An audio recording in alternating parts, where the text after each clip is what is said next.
উপস্থিত সম্মানিত অতিথিবৃন্দ, শ্রদ্ধেয় শিক্ষক শিক্ষিকা এবং আমার প্রিয় সহপাঠীদের সবাইকে জানাই নেতাজি জয়ন্তীর আন্তরিক শুভেচ্ছা ও অভিনন্দন।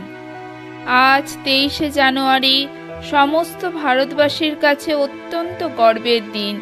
আজকের দিনে ভারত মাতার বীর সন্তান নেতাজি সুভাষচন্দ্র বসু জন্মগ্রহণ করেছিলেন। ভারতের স্বাধীনতা সংগ্রামে নেতাজি সুভাষচন্দ্র বসুর অবদান অপরিসীম। তিনি ছোটবেলা থেকেই অত্যন্ত মেধাবী ছাত্র ছিলেন। সিভিল সার্ভিস পরীক্ষায় পাশ করেও তিনি সরকারের অধীনে চাকরি গ্রহণ করেননি, বরং দেশকে ইংরেজের কবল থেকে মুক্ত করতে স্বাধীনতা আন্দোলনে যোগ দিয়েছেন। নেতাজি ভারতকে স্বাধীন করার জন্য আজাদ হিন্দ ফৌজ গঠন করেন এবং তাকে ধীরে ধীরে শক্তিশালী গড়ে তোলেন। আজ এই শুভ দিনে আমরা সকল ভারতবাসী জানাই তাকে শত কোটি প্রণাম ও শ্রদ্ধা। জয় হিন্দ, বন্দে মাতরম।